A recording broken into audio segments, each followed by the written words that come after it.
Some of y'all aren't crying enough. I cried last night. I cried a lot last night, and it's because I was tapping so deep into myself. I was showing so much of myself. And this is what you have to do when you truly love. You cannot love properly if you're not showing yourself, if you're not being vulnerable. And I think people have a really big problem with being vulnerable. I know. People look at vulnerability as a sign of weakness, and it's something that they don't like to do. But in order to live a full life and a life of true love, you have to show who you are.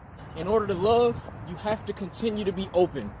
The moment you close yourself off, you cannot properly love. You cannot give love, and you cannot receive the love that you need.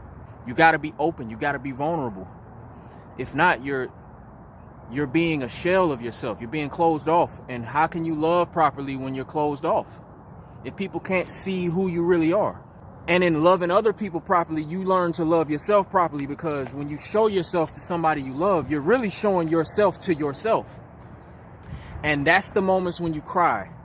Because the hardest thing to do is to look at who you are. Not the good parts, but the parts of yourself that need healing, the parts of yourself that you got to work on.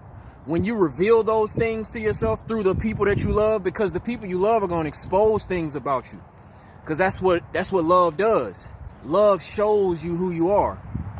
So it's a lot of different people in your life will expose different parts of yourself. And when you illuminate those parts of yourself that you do not like, or the things that you have to work on, it makes you go to that space where you have to cry.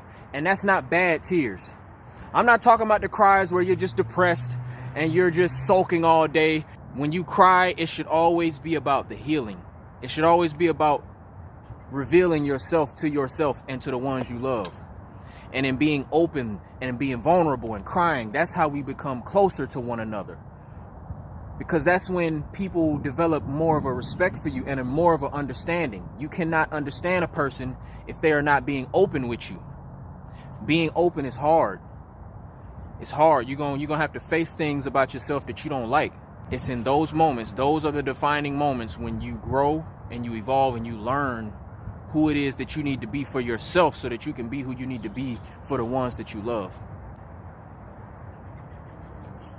It's cold as hell out here. I'm not gonna lie to you. Shit.